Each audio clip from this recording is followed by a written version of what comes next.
आप लोगों ने काफी सारी रेयर आईडी को देखा होगा, यहाँ तक कि घोस्ट आईडी को भी देखा होगा, लेकिन आज मैं आप लोगों को जो दिखाने वाला हूँ वो वर्ल्ड की सबसे बेस्ट रेयर आईडी है। लेकिन अगर आप लोग ये सोच रहे हो कि इस आईडी में सीजन 1 से लगा के सीजन 10 तक इलीट पास होंगे, वो भी गोल्डन वाले, और काफी गन स्किन होंगे और प्राइम लेवल 8 होगा, सी बैच होगा, प्रो बैच होगा, तो आप बिल्कुल भी गलत हो, क्योंकि इस आईडी में ऐसा कुछ है ही नहीं। इसमें रेयर चीज है तो हर एक गन का टॉप 1 का टाइटल। ये जो प्लेयर आप लोग मेरे ग्रुप पे देख रहे हो, इसकी यूआईडी डाल के जैसे आप लोग इसके प्रोफाइल को विजिट करोगे, आपको देखने को मिलेगा स्टार्टिंग में यूएमपी का टॉप 1 का टाइटल, उसके बाद MP5 का टॉप 1 का टाइटल एंड USP2 और USP1 का दोनों का टॉप 1 का टाइटल, और यहाँ तक G18 के साथ साथ विंचेस्टर G36 और डबल छोटा कट्टा का भी टॉप 1 का टाइटल। और इसके बाद आप लोगों को काफी सारे टॉप 1 के टाइटल मिल जाएंगे, लेकिन शौक तो आप तब हो जाओगे जब आप लोगों को मिलेगा यहाँ पे स्पास का टॉप 1 का टाइटल देखने को। और सच बताऊं तो CS रैंक पे एक टॉप 1 का टाइटल लेने के लिए बहुत ही मुशक्कत करनी पड़ जाती है, और अगर आप लोग चाहते हो कि इन सारे टाइटल को अपनी आईडी पे लेना, तो आप लोगों को सच में 5 साल लग जाएंगे इन सारे टाइटल को अपनी आईडी पे अचीव करने के लिए। लेकिन इस बंदे से जब मैंने पूछा कि भाई तुमने इतने सारे टॉप 1 टाइटल कैसे अचीव कर लिए, तो ये बताता है मेरे को एक ऐसी सीक्रेट ट्रिक जिसका यूज करके मैं और तुम दोनों लोग मिलकर आराम से किसी भी गन पे टॉप 1 का टाइटल ले सकते हैं। लेकिन उसके लिए आप लोगों को इस वीडियो को फुल्ली वॉच करना पड़ेगा। और इस भाई ने मेरे को एक टिप्स भी दी थी कि किसी भी गन पे जल्दी से टॉप 1 का टाइटल लेने के लिए आप लोगों को एक ऐसी गन फाइंड करनी होगी जिसमें ज्यादा से ज्यादा ग्लोरी मिलती हो। अब मेरे को तो ऐसी कोई गन पता नहीं है, तो मैंने सोच लिया था कि 7 अलग अलग गन की कैटेगरी से मैं 3-3 मैचेस खेलूंगा और देखूंगा कि सबसे बेस्ट कैटेगरी मेरे लिए कौन है और किस गन पे सबसे ज्यादा ग्लोरी मिलती है। और जिस गन पे सबसे ज्यादा ग्लोरी मिलेगी उसे हम रखेंगे लेजेंडरी कैटेगरी पे, और जिसमें हमें सबसे कम ग्लोरी मिलेगी उसे हम रखेंगे गुड कैटेगरी पे। तो सबसे पहले शुरुआत करते हैं पिस्टल वाली कैटेगरी से, जिसमें मेरे को डिजार्ट ईगल मिल रही थी और G18 से मैं कंफ्यूज हो रहा था, बट लास्ट होते होते मैंने डिजार्ट ईगल को चूज कर लिया था। लेकिन काफी दिनों से मैंने डिजार्ट ईगल का एकदम यूज नहीं किया, जिसकी वजह से मैं इसको चला ही नहीं पा रहा था और बंदों को ज्यादातर बॉडी मार रहा था, जिसकी वजह से बंदा फायदा उठा के किसी न किसी गन से मेरे को नॉक कर दे रहे थे। लेकिन एक का स्कोर होने के बाद मैं सामने वाले बंदे को क्राउच हेडशॉट मारने का ट्राई तो करता हूं, बट वो बंदे के पास अच्छी गन थी जिसकी वजह से मेरे को जल्दी से डाउन कर देता। लेकिन फाइनली यहाँ पे मैं रिवाइव हो जाता हूँ, लेकिन रिवाइव होने का भी कोई फायदा नहीं हुआ। मेरे सारे टीममेट ने किल ले लिया था, मेरे को 0 किल मिलता है इस वाले राउंड पे और स्कोर 2-1 का हो चुका था। और अगर आप लोग CS रैंक ज्यादा नहीं खेलते तो मैं आपको बता दूं कि अगर आप लोगों को किसी भी गन पे टॉप 1 का टाइटल लेना है तो आप लोगों को उस गन से ज्यादा बंदों को हेडशॉट मार के किल करना होगा। और शायद इसी वजह से कि मेरा एक गेम पे भले 1 किल हो, मेरे को थोड़ी बहुत ग्लोरी तो मिल जाएगी। शायद मेरे सामने एक बंदा होता है, उसको तुरंत ही हेडशॉट मार के मैं डाउन कर देता हूँ, और डाउन होते होते मैंने अपने किल को फिनिश करके इस गेम को भूया भी कर लिया था। और जब मैं अपनी ग्लोरी चेक करता हूँ डिजार्ट ईगल की, तब मेरी ग्लोरी 64 निकल के आती है। और मैं बताता हूँ आप लोगों को, तो पूरे गेम पे मैंने सिर्फ 2 किल किए हैं, वो भी हेडशॉट के साथ। और तब एक प्रॉब्लम आ जाती है कि मेरी आईडी बीच गेम से कोई लॉगिन कर लेता है। अब मेरे को ये देखना था क्या मैं गेम के अंदर हूँ या मेरे को गेम से बैक कर देगा गरीना और मेरे को डिजार्ट ईगल मिलती है या नहीं। और तभी सही समय पर मैं गेम पे आ जाता हूँ और मैं डिजार्ट ईगल को भी परचेज कर लेता हूँ। और आगे जाते जाते मुझे एक पल का अंदाजा नहीं था कि यहाँ पे कैंपर एनिमी छुपा हो सकता है, और तभी मेरा मोबाइल स्टक भी हो जाता है, जिसकी वजह से सामने वाला एनिमी मेरे को बॉडी भर के नॉक कर देता है और मेरा टीममेट यहाँ पे आता है। और आपको तो पता होगा कि रैंडम टीममेट के पास इतना दिमाग नहीं होता, तो पीछे से एनिमी घूम के आता है और मेरे को फिनिश कर देता और मेरे टीममेट को भी नॉक कर देता। और लास्ट में बचा लास्ट वाला जो मेरा टीममेट होता है, उसके ऊपर तो 4 एनिमी टूट जाते हैं और मिलकर इसकी चटनी बना देते हैं। खैर यहाँ तक तो मैं रैंडम टीममेट के ऊपर भरोसा नहीं कर सकता था, तो मैंने अगले राउंड पे सोचा कि मैं थोड़ा पीछे जाता हूँ एंड एक एनिमी को स्पॉट करके उससे सीधा हेडशॉट मार के डाउन भी कर देता हूँ। तभी यहाँ पे मेरे को याद आता है, इसको अगर फिनिश नहीं लिया तो मेरा किल रिवाइव हो जाएगा, तो जल्दी से बॉडी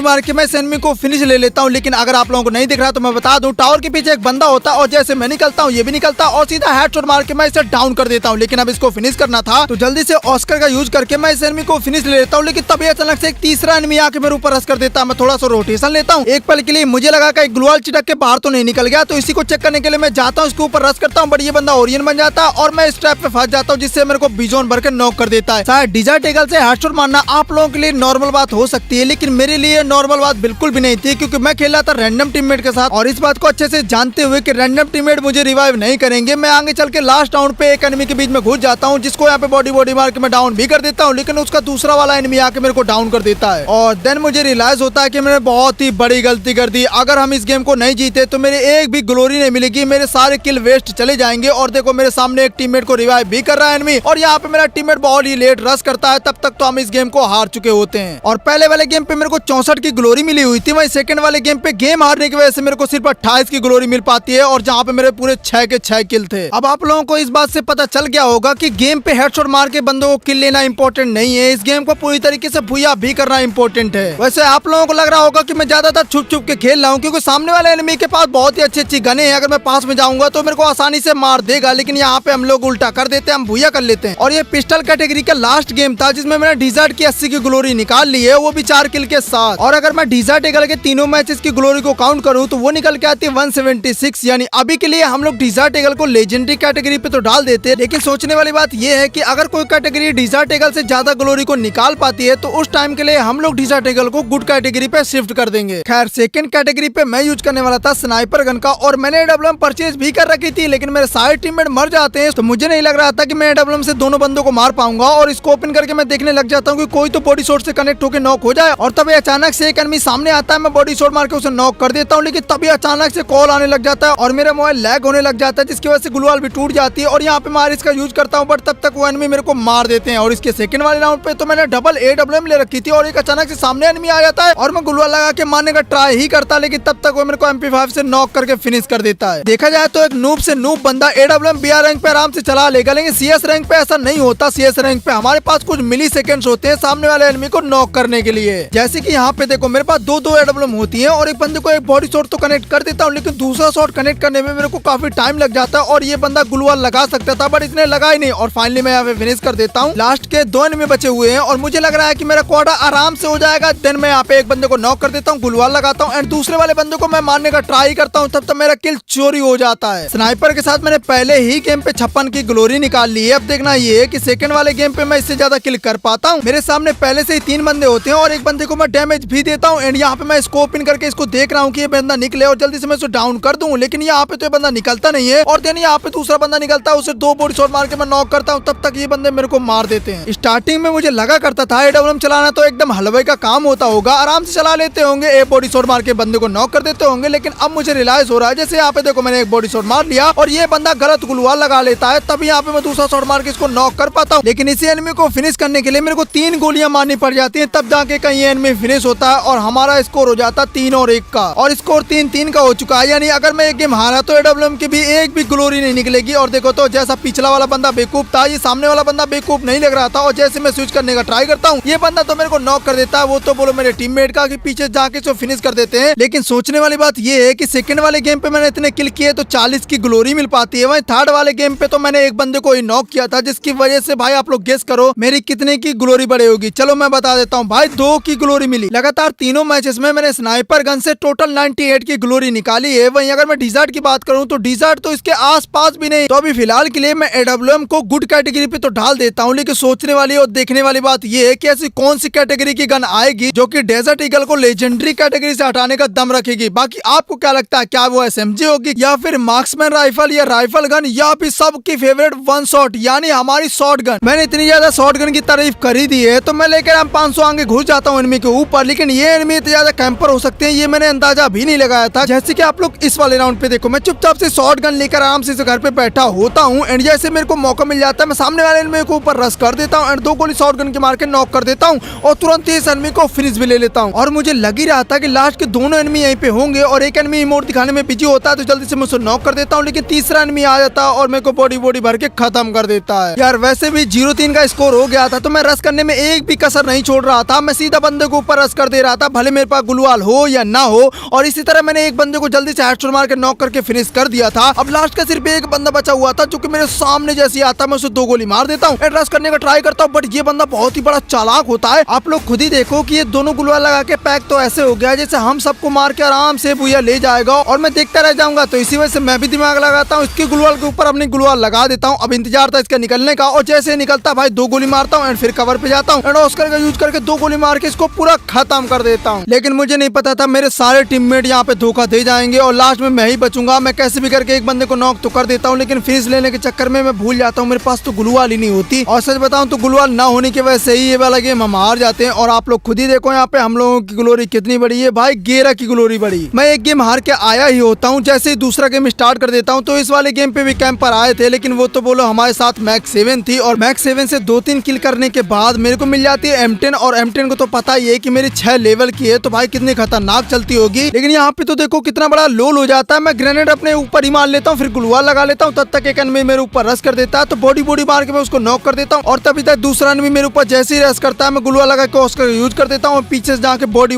मार के इसको खत्म कर देता हूँ एंड फाइनली स्कोर 2-2 का कंप्लीट हो जाता है। लेकिन सच बताऊं तो M10 और मैक्स 7 का कॉम्बिनेशन काफी तगड़ा तो जम रहा था। मैं बंदों को सीधा हेडशॉट के साथ खत्म तो कर रहा था, लेकिन स्कोर तो देखो 3-3 का हो चुका है और मुझे नहीं लगता कि हम लोग इस गेम को जीत पाएंगे, क्योंकि मैं और मेरा टीममेट बचा हुआ था और थोड़ा आगे जाते जाते सिर्फ मैं अकेला बचा होता हूँ, जिसमें एक एनिमी को तो मैं कैसे भी करके नॉक कर देता हूँ, लेकिन यहाँ पे मेरा मोबाइल स्टक हो जाता है और मैं जून से ही मर जाता हूँ। और सच बताऊं तो 7 की ग्लोरी मिलने के बाद आप लोग मेरे किल देख सकते हो कि मैंने 7 किल किए हैं और सोचो हम लोगों ने गेम को भैया नहीं कर पाया। तो इसी वजह से अगले वाले गेम पे भी मैक्स 7 में उठा लेता हूँ एंड यहाँ पे लगातार 2 बंदों को मैं अच्छा खासा धूल चटा देता हूँ, क्योंकि मैं लगातार 2 गेम हार चुका था और लास्ट के 2 ही एनिमी बचे होते हैं इस वाले राउंड पे भी। तो एक एनिमी को मैं जैसे तैसे नॉक कर देता हूँ। अब बचा हुआ एक एनिमी, क्या मैं उसको मार पाऊंगा? और पहले बता दूं उसके पास भाई यूएमपी है, लेकिन रश तो करना पड़ेगा। तो इसी वजह से मैं यहाँ पे ग्लूवाल लगा देता हूँ, लेकिन ये बंदा भाई अपने ऊपर ही फ्रीजर फेंक लेता और ऊपर से मैं इसको काफी डैमेज देता हूँ। लेकिन यहाँ पे आप लोग देखो कि मैं खुद ही मर जाता हूँ। अब मुझे खुद ही नहीं समझ में आता कि ये मेरे को मार कैसे देता है। ये शॉटगन का मेरा लास्ट वाला मैच था और मैंने इसको जिताने की काफी ज्यादा कोशिश की, जैसा आप लोगों को दिख रहा होगा, लेकिन फिर भी यहाँ पे मैं मर जाता हूँ। लास्ट में यहाँ पे स्कोर जब 3-3 का हो जाता है, तब तो ये सारे बंदे मिलकर मुझे टारगेट कर लेते हैं और यहाँ पे मैं घुमाने का काफी ट्राई करता हूँ, बंदों को मारने का भी ट्राई करता हूँ, पर भाई 4 बंदों के सामने क्या ही कोई उखाड़ पाएगा। और ऊपर से देखो मैंने 3 मैचेस हारे और इस वाले मैच में भी 5 और 6 की ग्लोरी बढ़ पाती है। अब मुझे नहीं लगता मुझे ग्लोरी गिनवाने की जरूरत है, क्योंकि इतनी कम ग्लोरी है कि मुझे शॉटगन को डालना पड़ेगा गुड कैटेगरी पे और वहाँ से AWM को हटाकर मुझे करना पड़ेगा उसे बेटर कैटेगरी पे। लेकिन मुझे अब ये देखना है कि लास्ट की बची 3 कैटेगरी यानी SMG, राइफल गन और मार्क्समैन राइफल में ऐसी कौन सी कैटेगरी होगी जो कि डिसर्ट ईगल को लेजेंडरी कैटेगरी से रिप्लेस कर पाएगी। तो इसीलिए लगातार 2 राउंड जीतने के बाद मैंने SMG गन को उठा लिया था और एक बंदा मेरे को जैसे सामने दिखता है उसे भी लपेट देता हूँ एंड उसके बाद दूसरे वाले बंदे को लपेट देता हूँ। अब MP40 है, वो भी कोबरा वाली, तो आपको पता ही है कि लेवल अप करने के बाद वो कितनी खतरनाक चलने लग जाती है। देखा जाए तो बात MP40 की नहीं है, बल्कि इंडिया सर्वर के आधे से ज्यादा बंदे हमेशा SMG यूज करते हैं और इसी वजह से मैं लास्ट के 3 बंदे मार देता हूँ एंड मेरे को नहीं पता था ये लास्ट वाला बंदा यहीं पे खड़ा होगा और क्वाड्रा मार के मैं इस गेम को भूया कर लेता हूँ। लेकिन देखना था कि हमारे इतने किल के बाद ग्लोरी कितने की मिलती है, तो वही ग्लोरी मेरे को मिली है 72 की। पिछले वाले गेम पे मैंने MP40 का यूज करके क्वाड्रा और ट्रिपल किल काफी ज्यादा मारे थे, तो इस बार मैंने सोचा UMP का यूज करके ट्रिपल किल मार देते हैं और ट्रिपल किल हो जाता है। लेकिन इसके अगले वाले गेम पे तो मैंने एक्सपेक्ट नहीं किया था कि क्वाड्रा मार दूंगा मैं, और इस गेम पे मैंने टोटल 80 की ग्लोरी निकाल ली थी। तो मैंने सोचा कि MP40 UMP तो हर कोई बंदा चला लेता है, लेकिन मैक 10 कोई नहीं चला पाता, तो इसी वजह से मैंने अगले गेम पे मैक 10 उठा ली थी। और आप लोग खुद ही देखो कि बंदे कैसे मेरे ऊपर चढ़ चढ़ के मारने का ट्राई करते हैं और मेरे दोस्त को भी नॉक कर देते हैं, लेकिन मेरे पास इतना टाइम नहीं होता कि मैं अपने दोस्त को रिवाइव कर दूं। तभी अचानक सेकंड में मेरे ऊपर रश तो करता है, लेकिन मैं उसे कैसे भी करके नॉक कर देता हूँ। लेकिन लास्ट को जो एनिमी यहाँ पे बचा हुआ है वो भाई मेरी गुलवा तोड़ने लग जाता है और देखो तो मेरे पास थोड़ा सा ही HP बचा होता है, तो जल्दी से मैं मेडिकेट कर लेता हूँ एंड अपने किल को जल्दी से फिनिश ले लेता हूँ। मैंने ट्रिपल किल कर दिया है, क्या लगता है क्वाड्रा मार पाऊंगा? लास्ट में जो एनिमी बचा होता है वो यहाँ पे छुपा होता है और देखो भाई कैसे करके छुपा हुआ था, लेकिन कैसे भी करके बॉडी मार के मैं क्वाड्रा मार देता हूँ एंड फाइनली इस गेम को भी भूया कर लेता हूँ। SMG के साथ ये मेरा लास्ट वाला गेम था, तो इसमें मेरे को ग्लोरी मिलती है 48 की और अगर मैं तीनों मैचेस की ग्लोरी को काउंट करूँ तो वो होती है 200। लेकिन अगर आप लोग इस वीडियो को ध्यान से देख रहे थे तो मेरे को इतना पता होगा कि आपको याद होगा कि डिसर्ट ईगल की कितनी ग्लोरी हम लोगों ने काउंट की थी, वो भी 3 मैच खेल के। तो कमेंट करके बताना। तो अभी फिलहाल के लिए मैं रिप्लेस कर देता हूँ डिसर्ट ईगल को बेस्ट कैटेगरी पे और SMG को रख देता हूँ लेजेंडरी कैटेगरी पे। और मुझे अभी भी डाउट हो रहा है कि कहीं SMG को मार्क्समैन राइफल रिप्लेस ना कर दे, क्योंकि हर एक बंदा आजकल AC-80 वुड पेकर और यहाँ तक SVD चलाना जानता है और खूब अच्छी तरीके से हेडशॉट भी मार लेते हैं बंदे। और लास्ट में एक ही एनिमी बचा होता है और उसे भी हेडशॉट मारते मारते मैं नॉक हो जाता हूँ, लेकिन गेम आराम से भुइया हो जाता है। और इस वाले गेम पे हम लोगों ने 56 की ग्लोरी निकाल ली थी, लेकिन मैंने सोचा नहीं था कि इसके अगले वाले गेम पे ऐसे बंदे आ जाएंगे जो कि एक बार मारने के बाद सीधा इमोट दिखाने लग जाएंगे। तो इसका रिवेंज लेने के लिए अगले गेम पे मैं सीधा SVD से 2 बंदों को लपेट देता हूँ और बाकी मेरे टीममेट मिलकर इनको खत्म कर देते हैं। और लास्ट में जो एनिमी बचा होता है मेरे को पता ही नहीं था, मैं अंधा गोली चला देता हूँ और सीधा हेडशॉट लग जाता है भाई। और उसके बाद देखो मैंने को क्या ही तो ट्रोल किया, एक सिंगल गेम पे इतने खतरनाक हेडशॉट मारने के बाद भी मुझे लगा था आराम से मैं भुइया कर लूंगा, बट मेरे टीममेट की कुछ बेवकूफी की वजह से हम इस गेम को हार जाते हैं और लास्ट में हमारी ग्लोरी मिलती है 22 की। मुझे लग रहा था अगर मुझे मार्क्समैन राइफल को रिप्लेस करना है SMG से तो मेरे को ज्यादा से ज्यादा किल करना पड़ेगा, तो इस वाले गेम पे मैं क्वाड्रा मार देता हूँ। लेकिन मुझे पता नहीं था कि अगले वाले गेम पे मैं मर जाऊंगा और ये बंदी मेरे को इमोट दिखाने लग जाएगी। लेकिन मजा तब आता है जब लास्ट में मैं और वही बंदे अकेले बच जाते हैं और देखो मैं उसको क्या ही तो खतरनाक हेडशॉट मार के ट्रोल कर देता हूँ। लेकिन यहाँ पे मजा आता है कि 64 की ग्लोरी हमारी SVD से निकलती है और जब मैं मार्क्समैन राइफल की तीनों मैचेस की ग्लोरी को काउंट करता हूँ तब वो निकल के आती है 142 की, यानी ऑलमोस्ट भाई थोड़ा सा बच गया, वरना हम डिसर्ट ईगल को बेस्ट कैटेगरी से भी रिप्लेस कर देते यार। खैर लास्ट में जो हमारी एयर गन आती है जिसे आप लोग राइफल गन के भी नाम से जानते हो, वही मेरे को बस चलानी थी एंड उसमें देखना था कि क्या ये इस वीडियो को रिप्लेस कर पाएगी या फिर नहीं। हर एक एयर गन की बाकी बात तो ठीक है कि ये लॉन्ग रेंज पे काफी अच्छा खासा परफॉर्म करती है, लेकिन शॉर्ट रेंज आते ही ये बंदी हग देती है और सच बताऊं तो इसी वजह से सामने वाला बंदा हमें मार दे रहा था। एआर गन की ग्लोरी दिखाकर मैं बेइज्जती नहीं करवाना चाहता खुद की, तो इसी वजह से मैं उसको रखता हूँ सबसे गुड कैटेगरी पे। बाकी अगर मुझे शॉर्ट गन को रिप्लेस करना पड़ेगा गुड कैटेगरी से बेटर कैटेगरी पे तो मैं रिप्लेस कर दूंगा, क्योंकि एआर गन तो उससे भी बेकार चल रही थी। लेकिन हाँ, एसएमजी गन ने भाई रिकॉर्ड तोड़ दिया था और कोई भी ऐसी गन नहीं बनी जो कि एसएमजी को लेजेंडरी कैटेगरी से रिप्लेस कर पाए। और हाँ, उस बंदे ने मेरे को जो सीक्रेट ट्रिक बताई थी वो एसएमजी गन की बताई थी कि आप लोग अगर किसी भी एसएमजी गन पे, भले नॉर्मल से नॉर्मल एसएमजी गन पे अगर आप लोग ग्लोरी पुश करते हो तो आराम से अपने टीममेट के साथ 80 की ग्लोरी फुल निकाल सकते हो हर एक मैच में। और इसी ट्रिक का यूज करके मैंने बीआर रैंक पे कॉड का टाइटल ले लिया जो कि आपको दिख रहा होगा, और सीएस रैंक पे यूएमपी का भी टाइटल ले रखा है। बाकी अभी के लिए आप लोग कमेंट करके ये बताओ कि आपकी प्रेजेंट सीएस रैंक पे रैंक कितनी है और आपने इस सीजन पे कितनी सारी गनों पे टॉप 1 का टाइटल लिया या अगले सीजन पे लेने वाले हो। और इस वीडियो का मेन पर्पस यही था कि आप लोगों को एक बेस्ट गन ढूंढ के देना ताकि आप लोग अगले नए सीजन पे आके आराम से टॉप 1 का टाइटल ले पाओ। तो वीडियो पे अगर थोड़ा सा भी मजा आया हो और वीडियो हेल्पफुल लगी हो तो चैनल को सब्सक्राइब कर देना, जो कि मैंने स्टार्टिंग में नहीं बोला, लास्ट में बोला हूँ, तो सब्सक्राइब कर ही देना।